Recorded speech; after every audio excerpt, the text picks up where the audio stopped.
the headline for me is, why do you need scissors to open a banana? Because I don't want to squish the tip of the banana.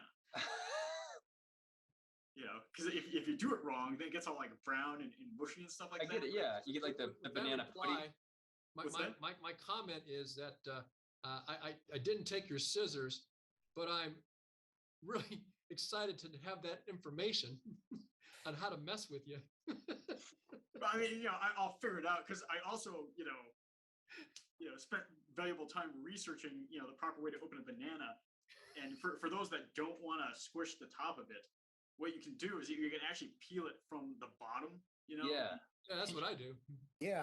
I was going to say, that's how monkeys do it. All right, this is episode 46, and today we're talking about the Boy Scouts, rent controls in St. Paul, and more lightning round questions at the end. In 2019, membership in the Boy Scouts of America dropped by 43%, according to the Associated Press. The reason for the drop includes competition from sports leagues, perception by families that the organization is old-fashioned, and busy family schedules. The iconic organization has also been plagued by sexual abuse allegations, in which it has to pay about $2.7 billion in settlements. Joe, what kind of future do you think the Boy Scouts has? I'm an Eagle Scout. Drew's an Eagle Scout. I've got family members who are Eagle Scouts. We have been strong, staunch supporters of Boy Scouting for as long as I can remember. My dad was the Cub Master of our Cub Scout pack. My mom was a den leader. My dad was a Scout Master of our Scout troop. Scouting runs through our veins. I am leaving the Boy Scouts of America after decades of staunch support. And I will say that the reason for my departure is that the Boy Scouts is an organization in decline.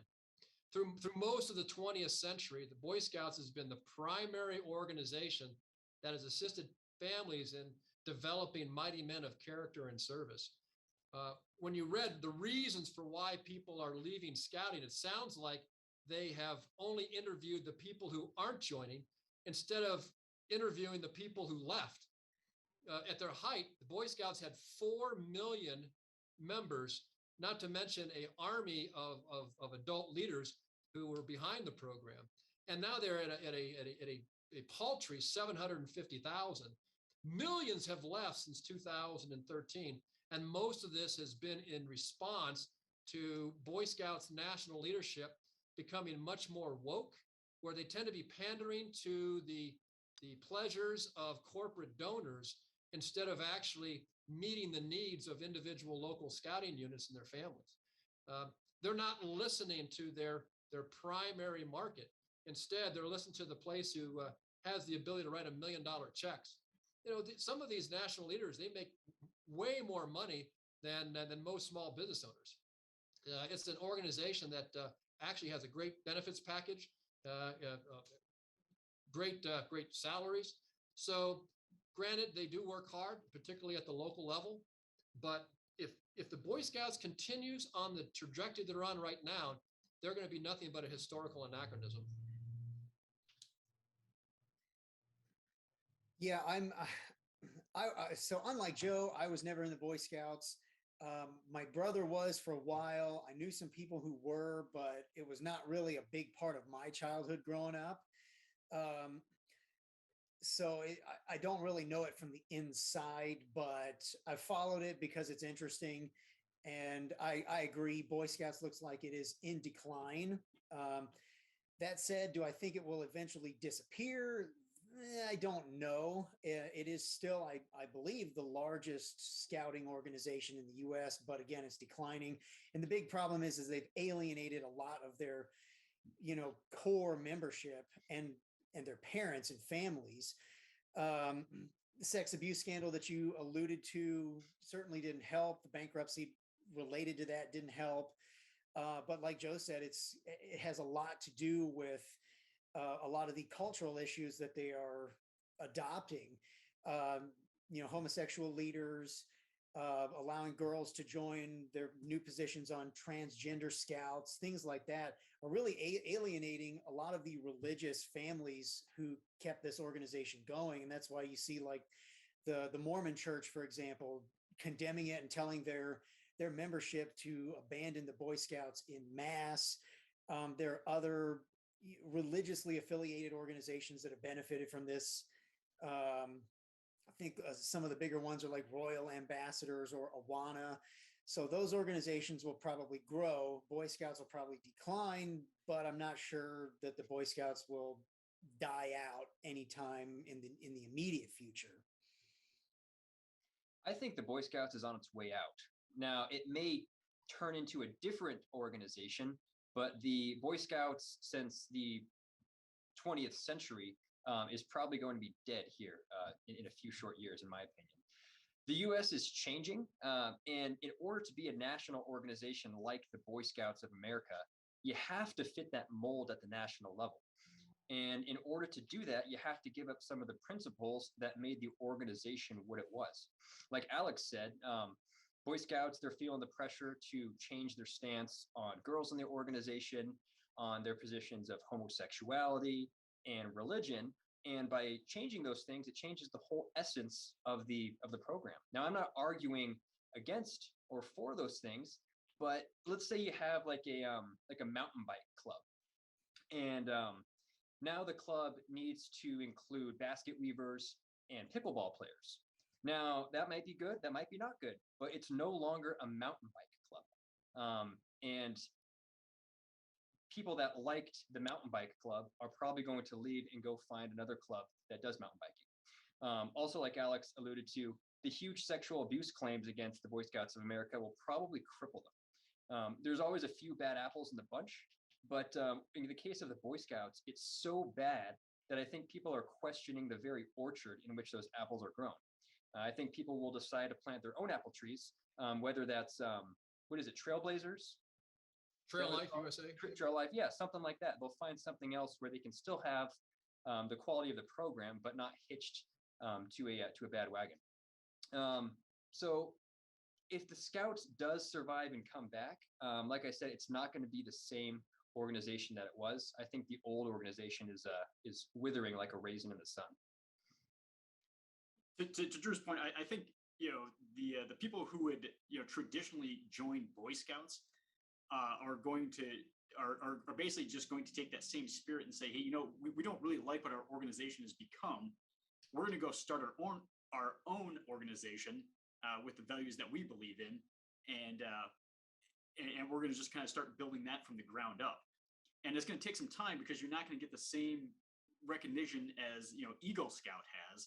So Drew mentioned like Trailblazers or whatever the name is, but essentially you're going to start seeing competing organizations pop up, and over time, the people that would traditionally join Boy Scouts are probably going to be more attracted to those organizations, and those will start building credibility.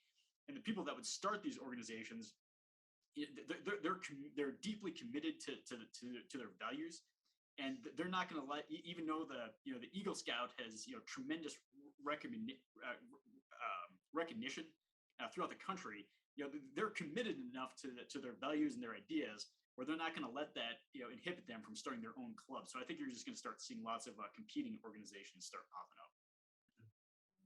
Yeah, what I thought was interesting is that there's like several dozen, large and small, that I had never heard of when I was looking up information on this. And it really just brought to my mind, what's more important, the brand or the product itself?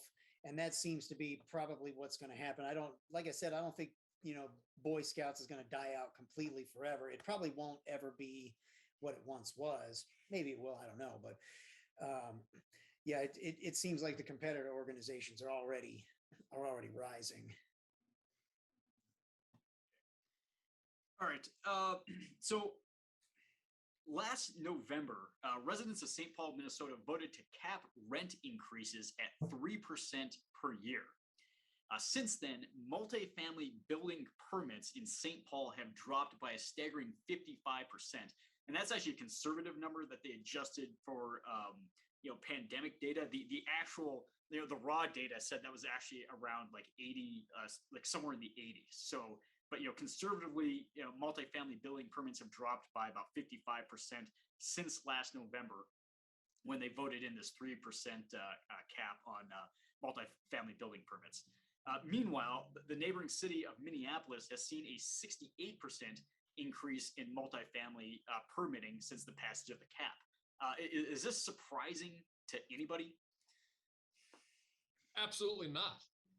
For decades, I used to go to your father-in-law's U.S. government class and give a presentation on economics. And one of the exercises I would use with the kids was I'd ask, all right, let's say you're an investor and you have the ability to invest anywhere in Flathead County. You can invest in housing in Columbia Falls, Big Fork, Kalispell, or Whitefish. Whitefish by far has the highest growth rates in terms of the value of investments. But then the city council comes back and says, we have an affordable housing problem. So if you build a house in Whitefish, we're going to cap the rent you can actually charge. How many of you students are interested in investing in Whitefish when you don't have a cap in Columbia Falls or Big Fork or Kalispell? Universally, every kid, regardless of their worldview, thought it was a bad idea to invest in Whitefish if the returns on their investment was going to be capped by the city government. This just basically clarifies the old economic maxim that when government raises or lowers the price of a good or service in the marketplace above or below natural equilibrium, they're going to experience the exact opposite outcome from which they intended. So in this case, St. Paul tried to make housing more affordable, and in their efforts, they made it more scarce, in fact, pushing the price up. In the meantime, right across the way, you got Minneapolis, who, just because of their proximity towards St. Paul, is now attracting all the previous investors in St. Paul real estate investments. So I'm not in the least bit surprised. In fact, I would say that they are the perfect example of what happens when you have misguided policy like this. Yeah, so I agree. I don't think anyone's really surprised by this. I'm not sure even the city leaders of St. Paul are all that surprised. I mean, I guess they are, but you'd have to imagine they saw something like this eventually coming. Considering this is how it plays out pretty much everywhere, unless the government itself actually runs these housing projects. I'll do a local example, and if I'm getting some of the details incorrectly or incorrect, forgive me. But my wife is a real estate lender at a local bank. She talks to realtors, title companies, construction companies, buyers all the time. And the city of Whitefish, which Joe's already alluded to, they have an affordable housing program. And one of the stipulations, I believe, is that every 8 units of houses or 8 units of housing you build as a builder, one of them needs to be an affordable housing unit. So what she's told me that they've been noticing is that builders or investors who want to build multi-units or like multiple homes, all of a sudden they're submitting plans for 7 units on the same property that they would have originally put 8 or more. So for example, if a developer buys 2 acres and wants to divide it up into 8 lots to put homes on it for quarter-acre lots, well, now all of a sudden they're becoming 7 lots at around a third of an acre, and you get no affordable housing at all, which is also an even more inefficient use of the land in Whitefish. So like Joe said, it's the exact opposite of what the intention is. And apparently this is a big problem, and housing in Whitefish is just even more unaffordable than it was before. Not to say that there aren't any affordable complexes going in, but it's at least from the standpoint of a real estate lender, it doesn't seem to be working at all. From a more broad standpoint, if you're an investor and let's say inflation is 5%, as of this morning is 9.1, but you can only raise rent 3%, well, you're effectively taking a 6% hit on your investment annually instead of making any real money. You might as well take that money out back and burn it rather than build something or invest in something else. So I don't think anybody is all that surprised that this is happening in St. Paul. I agree. Not surprised at all. I would be more surprised if it had a different outcome. If you make something less profitable, you're going to get less of it, period. Free markets should be just that. They should be free. So what St. Paul is doing is they're adding control to a free market that doesn't want to be controlled. So the market participants are just going to go find somewhere else to play. It's kind of like when we choose CDs to buy for clients. Why would we buy a CD yielding 3% when we could buy a CD yielding 6% for the same price? It's kind of like the issuers of the CD get together and they say, hey, we're gonna cap our yield payouts at 3%, and we're gonna raise a lot more money because we're keeping more of it. No, basically, no one's gonna buy their CDs, and they're gonna be left behind while everyone else is moving forward. So it kind of goes to the old saying, don't bite the hand that feeds you and expect food to keep coming. Yeah, I mean, building costs in Minneapolis are up 18% over the last year. Inflation's up, like Alex said, 9.1 as of this morning, and you can only raise rent by 3%. That's not going to work. In research, twins are essentially like research gold. If you can get a pair of identical twins and have them agree to do a research study, that becomes a very valuable study because you have two people that are, as identical as you can possibly get. And then if you can control the environment around one and then subject the other one to experimental circumstances, you can get pretty good data on the effects of the experimental environment. The Kelly twins, you had Mark and Scott Kelly, identical twins that both happen to be astronauts. They sent Scott up into space for like a year or something like that and kept Mark on Earth. And then that way they had a very reliable baseline of what the human body was like and how it changed in space. And ironically, St. Paul and Minneapolis are called the twin cities, and in which case one has a 3% cap on rent controls and the other doesn't. And basically, what you saw is everybody leave St. Paul and go over to Minneapolis where there are no rent controls. Shocker. So I mean, nobody's surprised about this. Rent controls are a very blunt instrument. They certainly accomplish the goal of making rent affordable for the people who currently, hold the multifamily units, but is not a good way to allocate scarce space. Is that you have one person who uses an apartment in downtown St. Paul as a vacation home. I don't know if you want to vacation in St. Paul, but you have one person who's there half time, when you could have three people who just agreed to split the higher cost of the apartment, who would get way more value out of it than the person who's just there half time. So it's a horrible use of scarce resources. All right, so we'll move on to lightning round.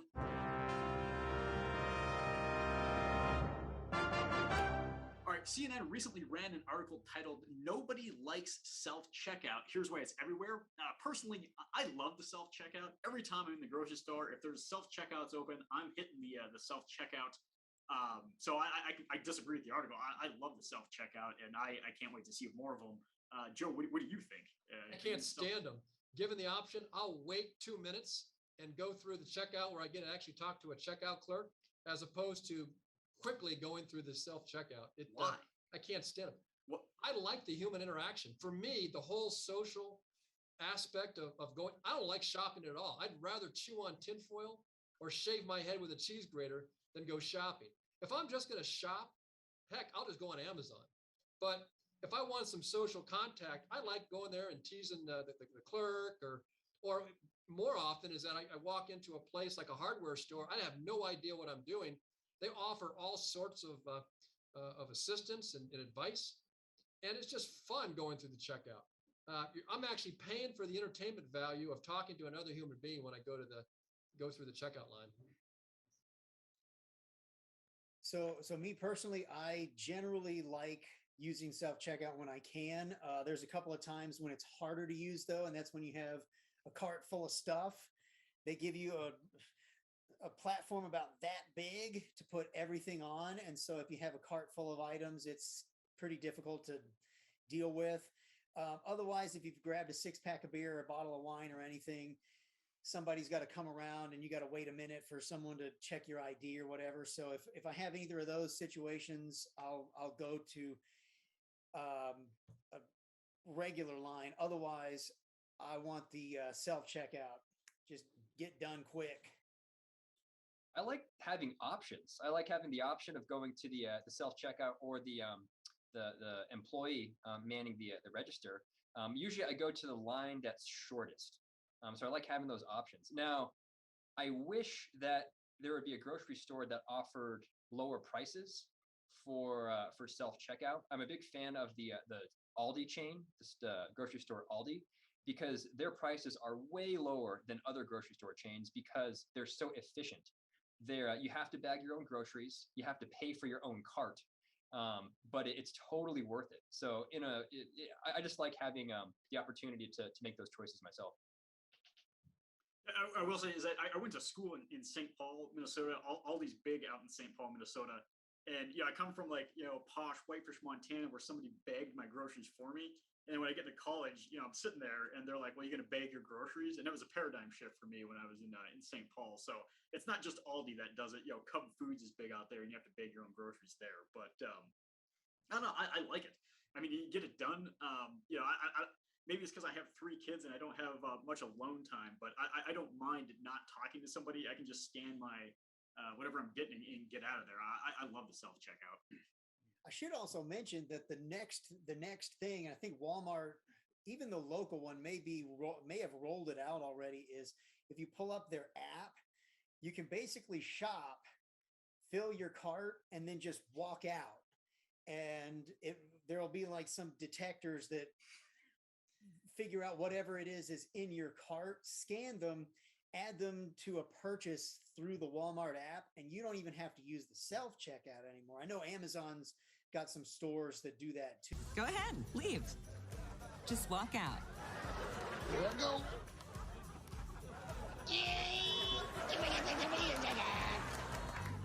You don't have to do that. You've already paid. Well then, there's a tip. It's a tip. I thought I saw in the local Walmart they have a similar line, but soon enough you may not even have to check out at all.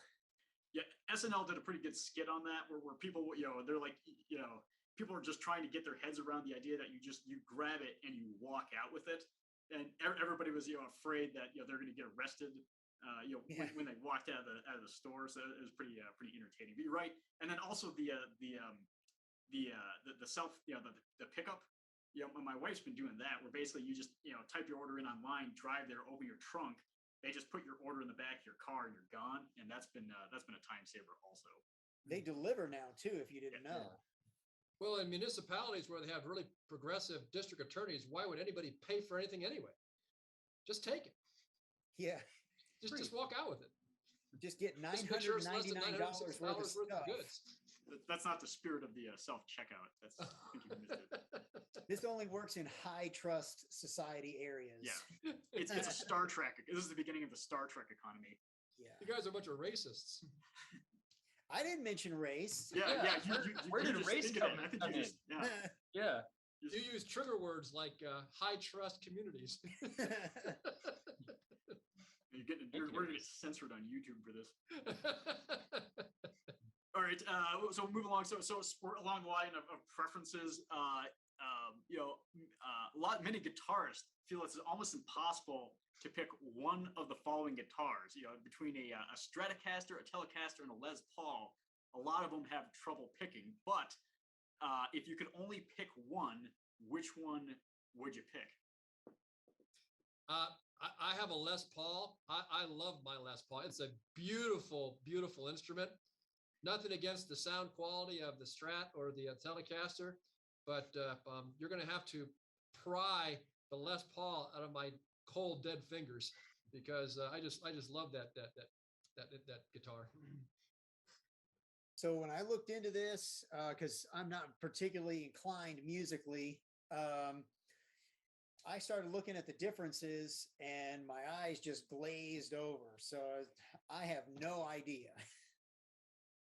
I like the Les Paul, just because its look. I'm not nearly good enough to make a Stratocaster or a Telecaster or Les Paul sound any better or worse, but just purely on the looks of it, I like the look of the Les Paul. So I like the look of the Les Paul also, but I like the sound of the Stratocaster way more than the Telecaster and the Les Paul. As I hear more guitars, I can actually fairly decently tell the difference between the Stratocaster, the Telecaster, and Les Paul. And I would much prefer the sound of the Stratocaster. I'm not wild about how it looks, but if I had to pick one, it would be the Stratocaster.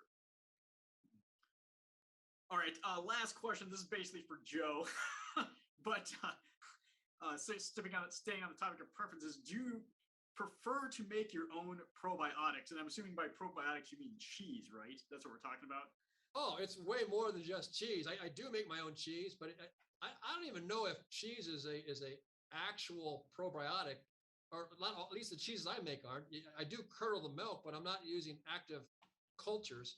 I do make my own yogurt, but you can make your own vinegar with active bacteria. You can make your own kombucha juice. You make your own cider. Certainly can make your own beer and wine. There's a variety of things you can make using active cultures besides cheese. I like the idea of just knowing how to do those things. It's a hobby. Some people like to build ships inside of a bottle. I like to grow and produce and cook my own food, probiotics included. I guess in the fantasy version of myself, I prefer to make my own probiotics, but I don't buy them at the store. The only thing I make at present is occasionally some homemade cheese, but I have been planning having one kid and who's a toddler and another on the way has just been a black hole for all of my time. But because we eat a lot of sauerkraut in our house, and right now we just buy some locally made stuff, but I definitely want to make it. I just haven't gotten around to it. Other fermented things like eventually someday we want to like press our own cider and that kind of thing. So at some point I will. Right now, my kid is just taking up too much time. Those pesky kids. Yeah. No, our life is similar. Is that I'm looking to cut, as much out of my life at this point as possible. Is that yeah. Chickens are surprisingly, they're taking up a fair amount of my time. I have a decent sized yard that right now needs a lot of attention. And in the fall, I got to rake up all the leaves, and adding something else, another chore that I have to do during the day, just sucks up more time. So at this point, no, I am definitely not making my own probiotics.